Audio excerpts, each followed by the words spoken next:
Հայաստանի երիտասարդական հիմնադրամը երիտասարդության համաշխարհային եւ ուսանողության միջազգային օրերի կապակցությամբ ավանդաբար տոնական միջոցառումներ է կազմակերպում, որպեսզի երիտասարդների տոնը հագեցած ու բովանդակալից դարձնի։ Նոյեմբերի 10-ից սկսած հիմնադրամը տոնական շաբաթ նվիրեց երիտասարդներին, որի ընթացքում կազմակերպեցին երաժշտական ցերեկույթներ, ցուցահանդեսներ։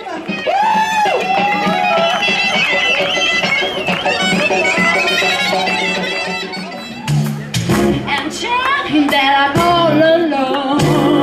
By the time I come for once for you, I hear him knocking on my door. He's the one who sun goes out, and there is nobody. Տոնական շաբաթը եզրափակվեց նոյեմբերի 16-ին մարզահամերգային համալիրի Լեփլեցուն դահլիճում։ Տեղի ունեցավ Հարութ Փամբուկչյանի համերգը նվիրված երիտասարդության համաշխարհային եւ ուսանողության միջազգային օրերին։ Միջոցառումը կազմակերպել էին Հայաստանի երիտասարդական հիմնադրամը եւ ՀՀԿ երիտասարդական կազմակերպությունը։ Համերգին ներկա են ավելի քան 10,000 երիտասարդներ մայրաքաղաքից եւ հանրապետության մարզերից։ Երիտասարդներին շնորհավորելու էին եկել ՀՀ վարչապետ Տիգրան Սարգսյանը, ԱԺ ՀՀԿ խմբակցության ղեկավար Գալուս Սահակյանը, Երևանի քաղաքապետ Տարոն Մարգարյանը, պաշտոնատար Այլան Զինգ։ Կա հայտնի ասացված. Ինչպիսի երիտասարդություն դուք ունեք, այնպիսին էլ լինելու է ձեր ապագան։ Նայելով ձեր դեմքերին, ես համոզված եմ, Հայաստանի Հանրապետությունը ունի պայծառ ապագա։ Հոգաբարձուների խորհրդի համակարգող Կարեն Ավագյանն էլ երիտասարդներին եւ ուսանողներին կոչ արեց չկորցնել ժամանակը, աշխատել ու աշխատել, քանի որ բարձունքներ տանող առաջին քայլերը սկսվում են հենց այսօր, այս պահին։ Հայաստանի իշխանությունները քաջ գիտակցում են երիտասարդների դերը երկրի զարգացման հարցում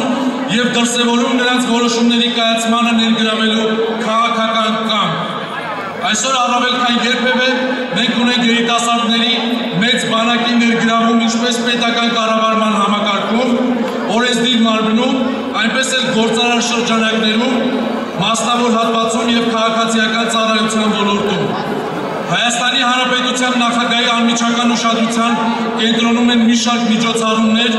երիտասարդական հիմնախնդիրները լուծելու համար։ Նպատակային ծրագրեր են իրականացվում սոցիալական, գիտակրթական, մշակութային ոլորտներում, մատչելի բնակարաններ երիտասարդների համար։ 2011 թվականից փոխհատուցվել է մի քանի հազար ուսանողների ուսման վարձ։ Կրթությունը մատչելի դարձնելու մեր որդեգրած քաղաքականությունը շարունակական է։ Համերգն ուղեկցվում էր տոնական տրամադրությամբ ու ծաղփողջույններով։ Ավելի քան 2 ժամ տևողությամբ համերգային ծրագրում հնչեցին սիրված երգչի հին ու նոր կատարումները։ Հայաստանի երիտասարդական հիմնադրամի հասարակայնության հետ կապերի ծառայություն։